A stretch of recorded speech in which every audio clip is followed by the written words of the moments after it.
YouTube. How are we all fucking doing today, man? Welcome back to a brand new fucking video. Today, it's gonna be a interesting day. We have a Pat CC video. It's about Drake Bell.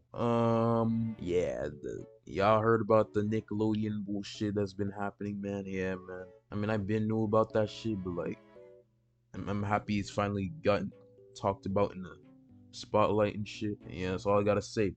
Before we start, make sure y'all like, subscribe. Follow the Twitch is on screen. Let's get started. Fuck it, man. I forgot to say it is called The Complicated Crime Cycle of Drake Bell. We're watching this right now. Drake Bell recently revealed heart-wrenching insight into the horrific abuse he experienced as a child actor in the Quiet on Set documentary. Naturally, people came to his social media to express their deepest condolences and uplift him with positive support. He is now receiving millions of views on his posts, seeing a massive uptick in music streams, and even strategically entering new business endeavors after the boost in support from the documentary. However, just a few years ago, Drake was shunned by the entirety of social media. He was called a depraved predator after being found guilty for disseminating matter harmful to a juvenile. Most people wrote him off as a pedophile after these crimes came to light, but now after him detailing his own abuse, we have much more context and nuance to consider during Drake Bell's complicated comeback. Now, it's important to understand the information that Drake revealed during the Quiet on Set documentary first, as these unfortunate events did occur when Drake was just a child. This information just came to light a little over a month ago, and for the people that watched my Dan Schneider video, I did watch the Dan Schneider video. If y'all didn't, go watch that before y'all watch this video, because it has connections to it. And yeah, that's all I gotta say. You know this information and it's going to seem repetitive, but it's incredibly relevant to this video. Drake Bell formed a bond with dialogue coach Brian Peck during the second season of The Amanda Show. Peck, who has no relation to Drake's co-star Josh Peck, would invite Drake to his house for acting lessons. These lessons were supervised by Drake's father, Joe, who was told that Brian Peck was a skilled coach who could help Drake secure more acting opportunities. However, over time, Joe became uncomfortable with their relationship. And unfortunately, I started seeing Brian start to just hang around Drake too much. And it didn't set well with me. Drake would be in the dressing room or something, and in would pop Brian, and just touch Drake. You know, do things that, wait a second. Yeah, this Drake can put that on himself. And the thing is, this is in front of people. Joe claims that while his son was in the dressing room, Brian would touch Drake in front of others in ways that made him question Brian's intentions. Joe expressed his concerns with the production personnel and said he was uncomfortable with Brian, only to be called homophobic because of Brian's sexual orientation. Therefore, Joe backed off. Once this got back to Brian, he manipulated Drake into severing ties with his father/manager, suggesting that Joe was sabotaging Drake's career. Peck subsequently integrated himself into multiple areas of Bell's life and became a father figure for the young actor. Eventually, Peck convinces Drake's mother to let him stay at his house during auditions. Then when Drake slept on Brian's couch, the sexual assault started. I was sleeping on the couch where I would usually sleep, and I woke up to him. I just opened my eyes, I woke up, and he was sexually assaulting me. Why don't you think of the worst stuff that someone can do to somebody as a sexual assault? And that'll answer your question. Drake wouldn't tell anyone for several months. The abuse persisted until Drake began spending more time at a girlfriend's house. One day, when he was supposed to meet with Brian, Drake said he didn't want to hang out. Brian then started calling... Like, Drake and Josh is such a goated show, guys.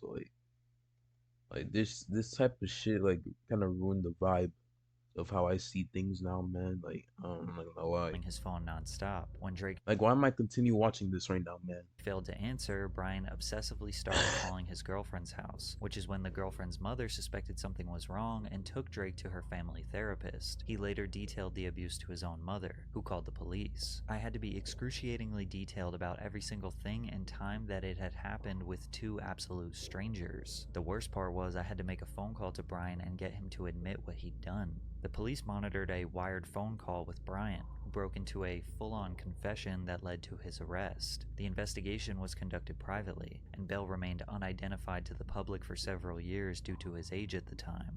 During Brian Peck's trial, numerous prominent figures in the entertainment industry wrote letters of support vouching for his character. Many of them were people that Drake trusted and respected. Brian Peck was convicted of child molestation in 2004, pleading no contest to a charge of oral copulation with a minor under 16 and a charge of performing a lewd act with a 14 or 15-year-old. He spent only 16 months in prison and was mandated to register as a sex offender, a mere slap on the wrist for such a horrible crime.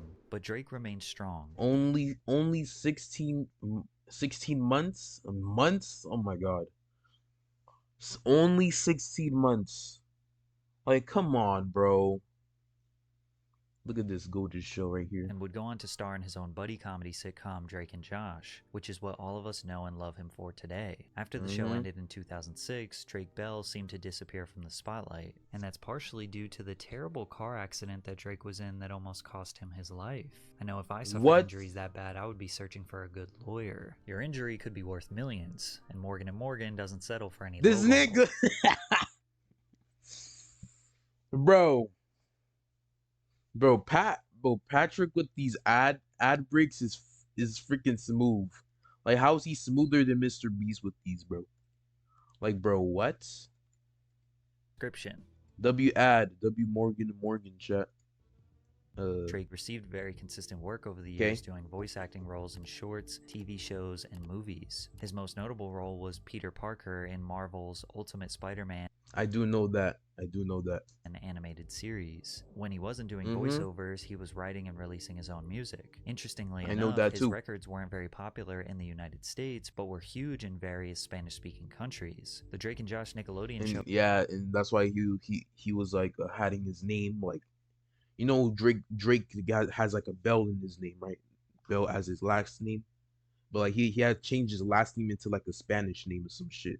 Was extremely popular in Latin countries, likely due to the excellent job the production team did with dubbing the actors' voices. Drake always wanted to be a rock star, ever since his earliest days on The Amanda Show in 2001. He released music consistently for 17 years, but received no gold or platinum records in America. However, in Mexico and other various Spanish-speaking countries, Drake Bell, aka Drake Campana, had Drake Campana, multiple high-charting Billboard singles and albums. In some of these countries, he performed shows for thousands of people. He learned to speak Spanish. He has written and released a ton of music in Spanish. He even provides Spanish subtitles with every podcast or social media post he makes. People have joked on social media that he ran away to Mexico to avoid charges of his 2020 crimes, when in reality he was more successful there for over a decade and probably made most of his income in Latin-speaking countries. But over the years, we slowly saw Drake's life unravel a bit. In 2010, Drake was charged with driving under the influence. He was subsequently released on a $20,000 bond and pleaded not guilty. In 2014, he filed for bankruptcy after owing the IRS over $500,000 in taxes. The next year, police officers in Glendale, Los Angeles noticed Drake's car drifting lanes at an unsafe speed. The officers pulled Bell over and reported him smelling of alcohol before conducting a field sobriety test, which he failed. They promptly arrested him under suspicion of driving under the influence. Bell decided to plead guilty and was sentenced to 4 days in jail and 4 years probation, and he would be required to attend an alcohol education program. He only served 1 day in jail for good behavior.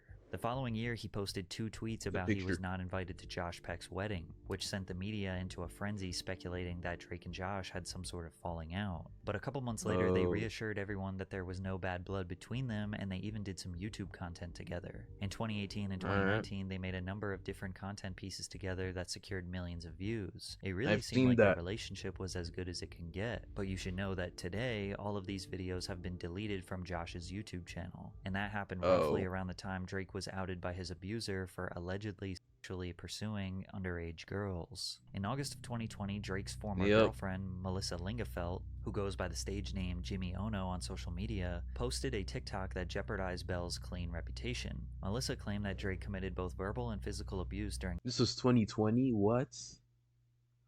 Bro, I thought this was like 2022. But look, who remembers this whole situation, bro? Like, this was shocking, man. Bro. Their relationship from August 2006 to February 2009. When I started this was actually shocking, man. I was homeschooled. I moved in with him. I was singing. It wasn't until about a year when the verbal abuse started. And when I say verbal abuse, imagine the worst type of verbal abuse you could ever imagine, and that was what I got. It then turned into physical, hitting, throwing. Wait, why does that sound similar to when he said like when Drake got assaulted on the Quiet on Set episode? Like, why does that sound like very similar, bro? Interesting. Everything. At the pinnacle of it, he dragged me down the stairs of our house in Los Feliz.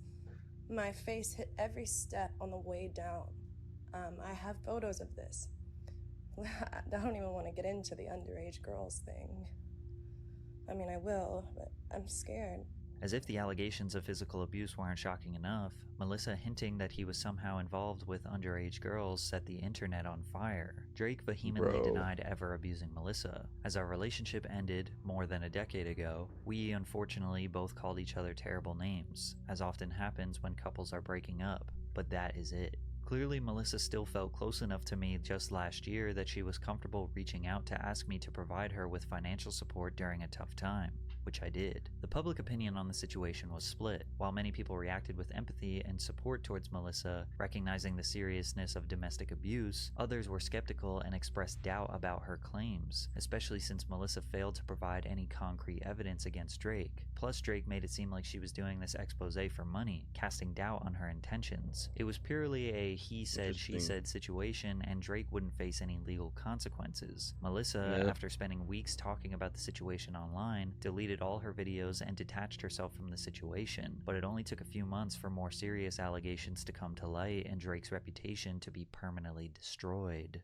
On June 4th, 2021, Bell was arrested in Cleveland, Ohio on charges relating to attempted endangering of children and disseminating matter harmful to juveniles. For context, child endangerment occurs whenever a parent, guardian, or other adult caregiver allows a child to be placed or remain in a dangerous, unhealthy, or inappropriate situation. Disseminating matter harmful to juveniles means that a person has unlawfully ordered, offered, sold, displayed, or given pornographic or obscene material such as books, videos, messages, photos, etc. to someone under the age of 18. To simplify, he was being charged of sexting a minor. However, the nature of the charges say that there was no sexual contact. According to the court documents, the date of the offense was December 1st, 2017. Bell was going to Cleveland, Ohio's The Odeon to perform a concert. Bell then seemingly invited the minor to his show in Cleveland. In the months leading up to the concert, Drake sent the victim inappropriate social media messages. The minor, who lived in Canada, attended Bell's concert in Cleveland. She and Bell met later that night at the Cleveland nightclub on Old River Road in the city's east bank of the Flats district. In October 2018, 10 months after the incident, the 15-year-old victim filed a report with her local police department in Canada regarding what had happened that night. This is all the information that was revealed in the case. So naturally, people were confused as this was all extremely vague. Even news outlets were unable to discern what actually happened. Disseminating matter harmful to children. We don't have information on exactly what that is, but you can imagine a relationship between a 15-year-old girl and a 34-year-old man will let you draw your own conclusions. Then his ex Melissa, who accused him of abuse on TikTok 1 year prior, did an exclusive interview with the Daily Beast where she claimed that she observed Bell's inappropriate behavior with minors firsthand. What he's being arrested for right now is a prime example of what I would witness, him having inappropriate conversations online with underage girls. Melissa said, "I saw really questionable, crazy stuff on his computer. The stuff he'd be looking at was effing insane." These statements, combined with the extremely vague court case details, fueled the narrative that Drake was a pedophile. Now, it's important to consider that as soon as the victim reported Drake, bro, look at this, bro, look at this shit, man. Like this was all in the fucking Zoom call, bro. Like, bro, this by the way, this is like the first time I ever seen like a court case like on a Zoom call, bro. I don't think people ever done this, bro.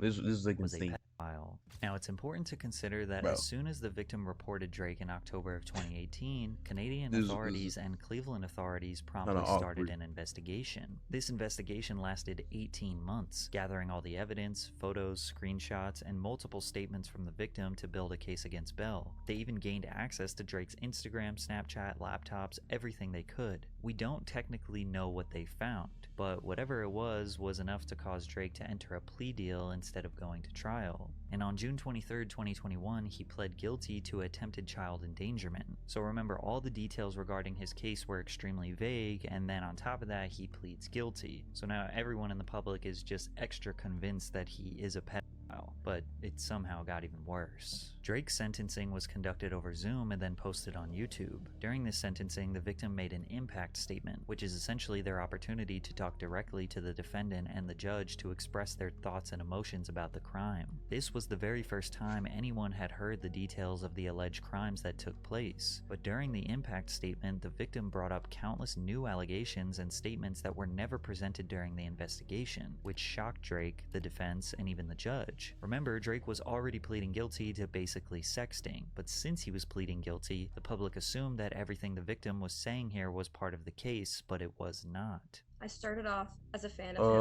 Everyone who knew me as a child knew that he was a hero to me. I would have done anything for him. When I was 11, I learned that my aunt had a mutual friend who knew the defendant. That led to my aunt taking me to meet him for the first time in 2014 when I was 12. From the time I was 12 to 15, my aunt took me to meet him and spend time with him many times. After I met him for the first time, he started speaking to me more frequently online. When I was 13, I went to him for boy advice. He told me that I was beautiful and that boys were stupid. He then sent me a photo of myself that he had screen capped from my Instagram, telling me that I was, quote, such a cutie. He saved that photo of me onto his phone. Another instance of creepy behavior happened when I was spending time with him at the age of 14. He told me that he couldn't believe how much I'd grown since he last saw me. He said that I wasn't little anymore, and I was, quote, a woman now. But at 15, he started sending me messages about how, quote, hot I was. In the summer of 2017, I messaged him, telling him that I was going to see him in concert in the following months. He replied by telling me that he couldn't wait to see me. He also asked me, quote, how old are you now? I told him 15. He then told me to, quote, hurry up. Not too long after that, his messages to me became blatantly sexual. Aside from Cleveland, the only other time that the defendant sexually assaulted me was in October of 2017. It happened in Illinois in the middle of the night. He digitally penetrated me in the back seat of my aunt's car while she was driving him to a friend's house. This eventually led to many months of inappropriate messages and photos being exchanged over Instagram and Snapchat. The photos exchanged included photos of my body and photos of his body and his genitals. He would tell me how badly he wanted to penetrate me vaginally. On December 1st, 2017, my aunt took me to the Odeon Concert Club to watch him perform. That night, the defendant took me backstage to be alone with him. He started kissing me, and the night ended in him having me perform oral sex on him twice. The next incident happened on December 2nd, 2017. While I was alone with him in his hotel room, he had talked to me about seeing me one last time before we all left Cleveland and went home. So we went to his hotel to say goodbye. In his hotel room, he started kissing me and had me perform oral sex on him again. My aunt was right outside the room waiting in the hall while all this was happening. She trusted him and never thought that he would ever do anything to hurt me. The sexual messages continued for a while after that until I eventually put a stop to them. He ignored me for many days at first. Eventually, he tried to... My lips is dry as fuck. Look.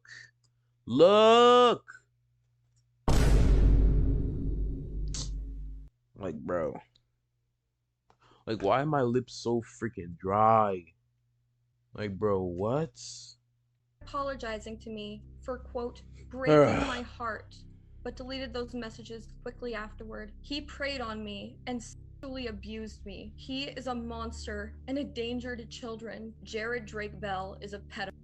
and that is his legacy. People picked apart Drake's body language and pointed out that he was laughing, smirking, and shocked. But nobody mentioned that a lot of what the victim was saying here were new allegations that nobody in the court ever heard before. Specifically, the allegations that he forced the girl to give him oral and the allegation that he sent nude photos. The defense and the court both confirmed with evidence that no such sexual advances were made. Otherwise, the charges would have been more severe. He did not plead to sexual misconduct or engaging in sexual relations. Oh my God. He pled to endangering, you hear this nigga's voice? Children and disseminating matter harmful to juveniles. These are serious allegations, but they do not involve sexual relations. This is what Drake's defense admits to. So the acceptance of the responsibility, Your Honor, is for chats that occurred between he and the victim. The subject matter of those chats were discussion because they had known each other for years, and there were claims that became sexual in nature.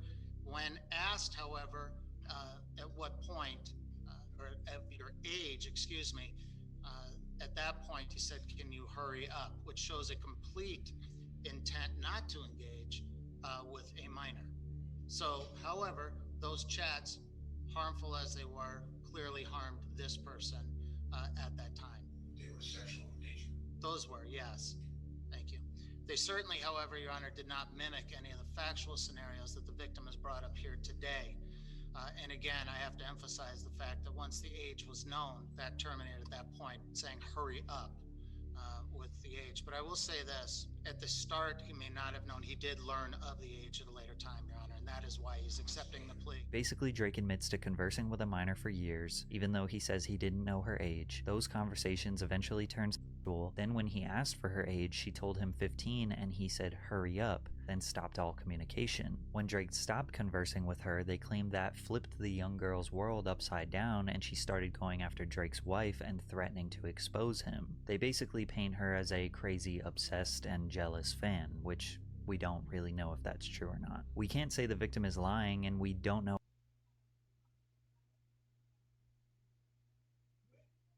what evidence would Let me go back. him. They basically paint her as a crazy, obsessed, and jealous fan, which we don't really know if that's true or not. We can't say the victim is lying, and we don't know what evidence was found during the investigation because almost none of it was revealed to the public. But we do know she was bringing up new allegations in her impact statement that she did not formally bring up during the 18-month investigation. Therefore, they cannot be legally considered during sentencing. It's up for you to decide if she was just an obsessed fan that was jealous and trying to ruin his reputation, or if she is actually a victim of a corrupt legal system. Bell was sentenced to 2 years probation, 200 hours of community service in California, and cannot have any contact with the victim. He was not required to register as a sex offender. At the time, the public looked at Drake as a pedophile who got off with a slap on the wrist. Drake tried countless times to proclaim his innocence, but it didn't work. They claimed he fled to Mexico to avoid punishment when we established before that his career had always thrived in Mexico. Shortly after the sentencing, Josh Peck went on multiple podcasts claiming that him and Drake were never friends, and that they didn't really know each other off set. They were just co-workers who went their separate ways. And when I did my own research into the story, it seemed like a bold-faced lie, and Josh was trying to separate himself from Drake to avoid backlash. From there, Drake's life began spiraling out of control. On December 7th, 2022, eyewitnesses caught Drake in the driver's seat of his car inhaling a substance out of balloons while his toddler son and wife were in the back seat. The very next day, another eyewitness report captured him outside of a vape shop inhaling a blue balloon with his child in the back seat. At the time, Bell was still on probation for attempted child endangerment and was seemingly engaging in a recreational substance known as whippets, where people inhale nitrous oxide from balloons, causing them to experience euphoria, hallucinogenic states, and relaxation. This drug is also extremely addictive and dangerous. The weird behavior continued on April 13th, 2023, when the Daytona Beach Police Department listed Drake Bell as missing and said he had been last seen before 9 p.m. on April 12th in the area of Mainland High School. The department's post noted what car Drake was likely driving, a 2022 gray BMW, and said he could be considered missing and endangered. TMZ obtained a 911 call where someone from Orlando PD explained why police were deeply concerned for Bell's well-being.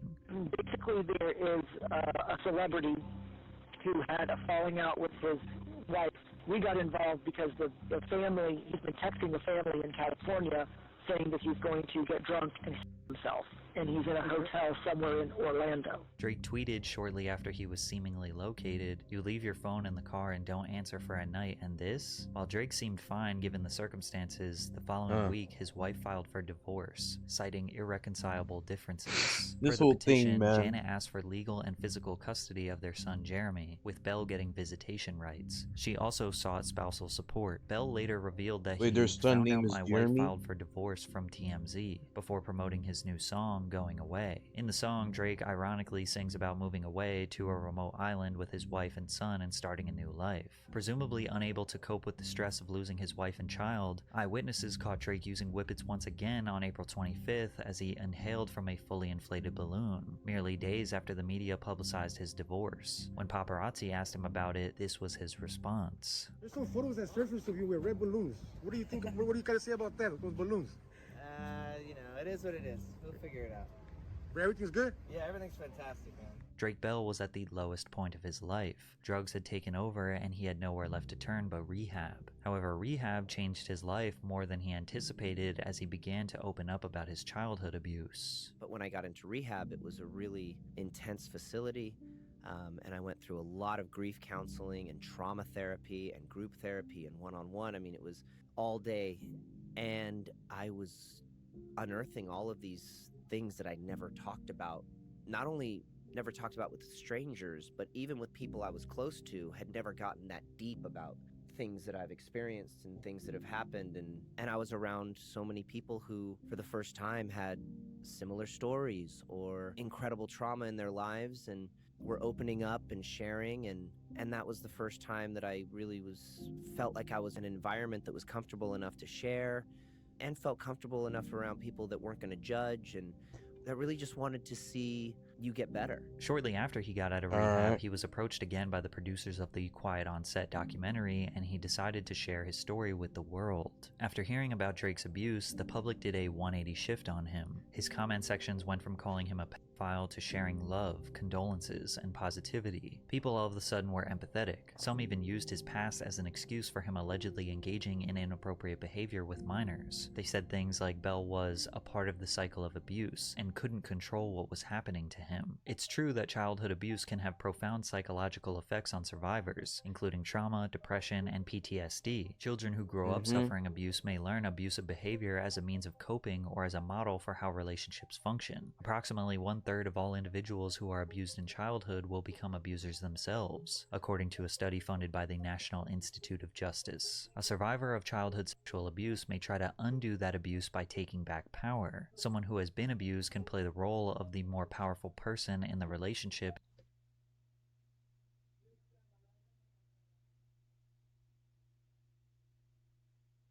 in an attempt to overcome the powerlessness they felt. One day after the Quiet on Set documentary released, Drake released a song and music video called I Kind of Relate. The song starts off with the lyrics, "I found beauty in my pain, I'm running away from the abuse and all the shame, 'cause no one comes to my house anymore, no one knocks on my door." These lyrics are complemented with a visual of him as a child entering his on-set trailer with a grown man who likely represents Brian Peck, his abuser. Then the track quickly transitions to his infamous 2006 car crash, where 19-year-old Drake Bell was stopped at a red light and a driver fell asleep at the wheel going 60 miles per hour, then crashed into his 1966 Mustang head-on. Bell broke his jaw in 3 places, fractured his neck, and lost a bunch of teeth. The song continues, "I lost my path so long ago. In 2008, I found love in Mexico, because no one wants to hear me in the States, so I'm running away." However, Bell releasing this music video after the documentary made some people think he was being disingenuous, that he was essentially capitalizing off the publicity to sell a record. Others pointed out that he has been writing about the abuse in his music for years, like in his 2006 song In the End, where he wrote, "The monsters in your head have left you all to yourself. It's alright if ugly little things remind you of how it felt. Another day no one tells you what it means, what's in your way and poisoning your dreams, the darkest place that you've ever been." Or in his 2020 track, What Is Wrong? "Well, I wish I was a kid again, I would laugh and play, like we did back then. Would I be afraid of all the monsters who just left me here in these abandoned rooms?" We all know that artists write music music based on their real life experiences, and this is Drake Bell's story to tell. Did he pre-plan this song and video to drop at the same time this documentary came out for strategic business purposes? He absolutely did. But it's pretty safe to assume that Drake would 100 out of 100 times choose to not have experienced this horrific trauma. He would have rather had a normal childhood. And if the tiny benefit is that he can make a song about his pain, then so be it. You could also argue that all the people who didn't want to hear his story until he came out about his own abuse are more disingenuous. Plus, the people that made the documentary are profiting off his story. Every YouTuber and TikToker and Twitch streamer talking about it are making money from it. That does not diminish or devalue the seriousness of his experience. From there, enraged fans began attacking his co-star Josh Peck, bombarding his comment section with hate, calling him an accomplice, and placing blame on him for Drake's abuse. They just somehow believe that Josh was complicit or aware of Drake's situation. Josh did make a statement on Instagram that he reached out to Drake privately and showed his support for the survivors that spoke out. Drake even asked supporters to take it easy on Josh. But he has reached out to talk with me and help me work through this, and has been really, really great. So I just wanted to let you guys know that and to take it a little easy on him. Drake asking people to give Josh grace is especially profound considering Josh threw him under the bus when Drake's allegations came to light. But Josh wasn't the only one receiving attacks. Fans went as far as attacking both of Drake's previous accusers, sending them threats and claiming that they were liars trying to use Bell for publicity. After Quiet on Set, many die-hard Drake Bell fans seem to think that he is 100% innocent, but the reality is that two things can be true at the same time. Drake can be a victim and a predator. It's okay to be empathetic and understanding towards Drake the child while also holding Drake the adult accountable for previous actions. Understanding all the context in this type of situation is important to prevent it from happening again. Nothing is ever black and white in this world, so you have to use all of this information given in the video to determine who you think Drake Bell truly is. Holy shit, man. WPAT-CC, man. Holy fuck. Man, bro, that video was a fucking ride. Thank you guys so much for watching. Hope y'all enjoyed. Like and subscribe. By the way, I never talked about this. Do y'all like the new intro? I think it's fire. I think it's better, and we're gonna continue getting better. All right. I want to try to make an outro soon, but yeah, man. See ya next time, chat. And yeah, subscribe.